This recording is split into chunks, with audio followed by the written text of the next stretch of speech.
एक ग्राम था। उस गांव में रानी और सीता नाम की दो सहेलियां थी। रानी बहुत सयानी थी मगर सीता भी कोई कम नहीं थी। मगर रानी हमेशा सीता को टोकते रहती थी। तो सीता के मन में एक दिन ऐसे ख्याल आता है, अरे बस हो गया, इस रानी की बातें सुन सुन के हमेशा टोकती रहती है, हमेशा कुछ न कुछ ज्ञान देती रहती है। कुछ न कुछ करके अपना बुद्धि का इस्तेमाल करके मैं क्या हूँ इसे दिखाना चाहिए कहते हुए एक प्लान बनाती है। एक दिन अचानक रानी सीता को एक ब्यूटी प्रोडक्ट्स की शॉप में लेके आती है। अरे क्या है रानी, ये ओपनिंग जैसे लगता है, कोई सिनेमा हीरो आने वाला है क्या? तो रानी कहती है हाँ हाँ सीता, वो तुम ही हो। ये लो कैंची और वहाँ पे है रिबन, ये मेरी ही शॉप है। इसमें मेन और विमेन ब्यूटी प्रोडक्ट्स रहते हैं। तुम्हें सरप्राइज देना चाहती थी इसीलिए नहीं बताया। अरे बोनी तो करो ना। तो सीता चौंक के कहती है, अरे मैंने तो कुछ और ही सोचा था। कोई परवाह नहीं, अच्छा काम किया है, मेहनत से काम करके अच्छा कमाई कर लेना कहते हुए एक हेयर कलर खरीदती है। 3 दिन के बाद शॉप में जो काम करता था छोटू, उसको रानी कहती है, अरे क्या रे छोटू, शॉप ओपन करके 3 दिन हो गए, कस्टमर इस तरफ मुड़ के भी नहीं देख रहे। ऐसे कहते ही रहती है। तब रानी के फोन पे टिंग करके एक व्हाट्सएप मैसेज आता है। उसको पढ़ के छोटू को कहती है, अरे छोटू, हमारा हीरो विक्रम है ना, वो बहुत अच्छा जो पढ़ाई करती थी उस लड़की को जॉब दिलाया, ये समाचार आया है।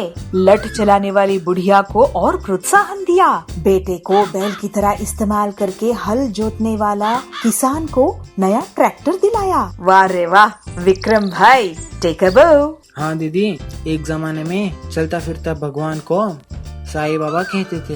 अब कोई भगवान का नाम लेता है तो विक्रम भाई को ही दिखाते हैं। पैदा होने वाले बच्चों को भी विक्रम भाई का ही नाम रख रहे हैं। छोटू की बात सुनते ही रानी को फटाक से एक आइडिया आता है। तुरंत अपनी शॉप के सामने लाइफ साइज विक्रम भाई की फोटो लगा के 100 रुपए की प्रोडक्ट खरीदने वालों को लकी ड्रॉ से चुनकर उन्हें विक्रम भाई के साथ सेल्फी लेने का मौका दिया जाएगा कहते हुए स्पीकर में जोर जोर से अनाउंस करना शुरू कर देती है। क्या दीदी, अपने सहेली के साथ फोटो लेना जितना विक्रम भाई के साथ फोटो आसान है क्या?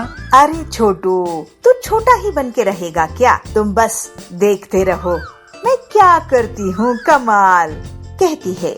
उस अनाउंसमेंट को सुनने वाले सारे भीड़ में इसकी दुकान की तरफ आने लगे और क्यू में ठहर के शॉपिंग कर रहे हैं। पैसों की गट्टी के साथ घर आते हुए रानी सीता को बुलाती है और सीता को दिखने जैसे ही अपने पैसों की गट्टी रखती है। हाय हाय, बहुत थकान हो गई है, अरे सीता पानी तो पिला दो ना कहते हुए जैसे ही सीता पीने की पानी लेके आती है, अरे सीता तुम्हारी हाथ से पानी मंगवा के पीने की मजा ही कुछ और है कहते हुए पानी पी के उस पैसे को ले जाके अपने बीरू में रखती है। दूसरे दिन भी उससे भी ज्यादा पैसों की गट्ठी लाके सीधा सीता के घर पहुंचती है और उस टेबल पे रख के, अरे सीता बहुत थक गई हूँ यार, थोड़ा चाय पानी तो पिला दो कहते हुए सीता की तरफ देखती है। सीता बिना कुछ कहे चाय पानी और उसके साथ बिस्कुट भी लाती है। ऐसे चलते चलते लॉटरी का अनाउंसमेंट वाला दिन आ ही जाता है। मगर इस तरफ विक्रम भाई का अपॉइंटमेंट तो दूर, विक्रम भाई की फोन पे बात तक रानी के साथ हो नहीं पाती। रानी टेंशन में कंगाल हो जाती है मगर सीता उसके पास आके कहती है, क्या हुआ रानी, ऐसे क्यों टेंशन में हो? अरे यार सीता, विक्रम भाई के साथ बात भी नहीं हो पा रही है, एक अपॉइंटमेंट नहीं मिल रहा है, क्या करूं? तो उतनी ही शांत स्वभाव की सीता आराम से कहती है, अरे इसमें क्या बड़ी बात है, एक्चुअली ना विक्रम भाई मेरे चचेरी मासी की बेटे हैं। आंखें बड़ी बड़ी करके रानी देखते ही रह जाती है। अरे सीता, अब देखो तुम ही मुझे बचा सकती हो, वरना ये भीड़ ना मुझे खा जाएगी। मैंने तो तुम्हें ओपनिंग की टाइम पे ही बताया था, ज्यादा लालच में कुछ भी गड़बड़ी मत करना करके, मगर तुमने क्या किया? कोई बात नहीं, तुम मेरी सहेली हो ना, मैं विक्रम भाई को मना लूंगी। तो रानी की खुशी की कोई सीमा नहीं थी। वो जोर से सीता को प्यार से चूम लेती है और सीता कहती है, अरे इस मक्खन मारी की कोई जरूरत नहीं है, चलो विक्रम भाई को फोन लगाते हैं। तो उस तरफ से विक्रम बोलते हैं, हेलो सीता। अरे विक्रम भाई कैसे पहचाना? मेरी बहन को मैं नहीं पहचानूंगा।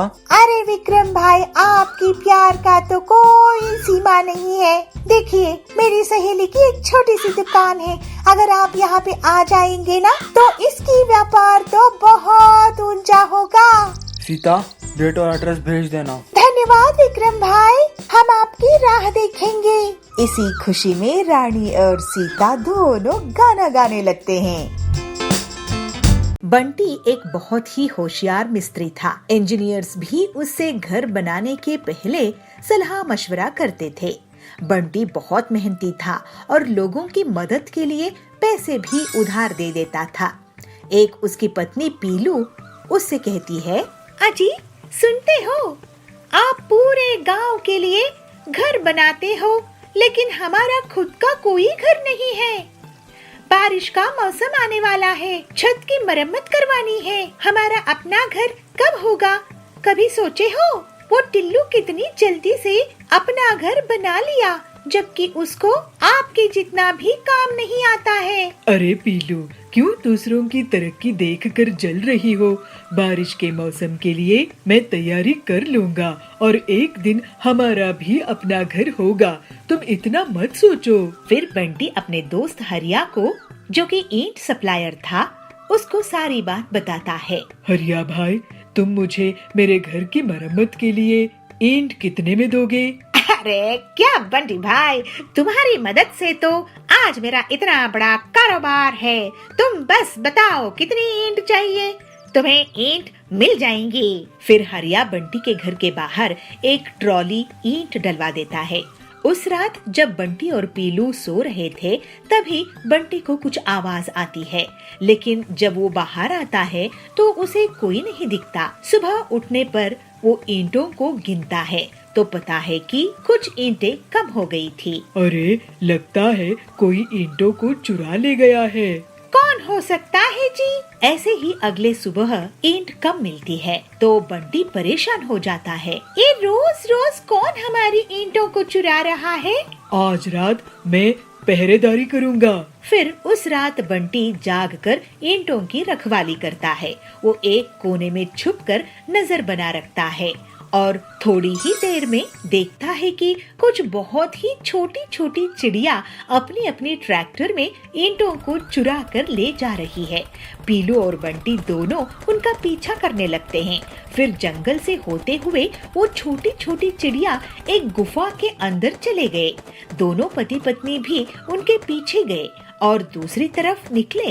अरे यहाँ तो इन छोटी छोटी चिड़ियों का पूरा घर संसार है। हाँ, छोटे छोटे घर और गाड़ियाँ हैं। अरे छोटी छोटी चिड़िया, तुम लोग मेरे घर से ईंट चुरा कर भागी हो। तभी वहाँ छोटी चिड़िया की रानी बबली बोलती है, नहीं, आप हमें गलत मत समझिए बंटी जी, हमें एक नया महल तैयार करना है और मार्केट प्लेस भी बनानी है, और ये काम आपसे बेहतर कोई और नहीं कर सकता।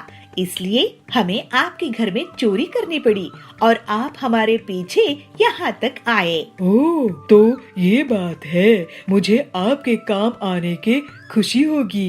हाँ हाँ, हमें आप छोटी चिड़ियों की तकलीफ पता है, ये आपके लिए बहुत अच्छा काम करके देंगे रानी जी। फिर बंटी बहुत खूबसूरती से रानी का महल और मार्केट की जगह तैयार कर देता है। छोटी छोटी बिल्डिंग्स होती है और मिनी पेट्रोल पंप होते हैं, मिनी ट्रैक्टर्स। इसी बीच पीलू और रानी की अच्छी दोस्ती हो जाती है। बंटी जी, आप कमाल के कलाकार हो और आपकी सहायता से पूरा राज्य बहुत सुंदर दिख रहा है। ये लीजिए आपकी मेहनत का इनाम। रानी बंटी को सोने से भरी एक बोरी देती है। ये देखकर पीलू और बबलू की आंखें चमक उठती है। फिर जल्दी ही बबलू अपना एक सुंदर सा बंगलो बनाता है। बबलू अब एक कंस्ट्रक्शन कंपनी शुरू कर देता है और बहुत पैसे कमाता है। फिर पीलू और वो खुशी खुशी रहने लगते हैं।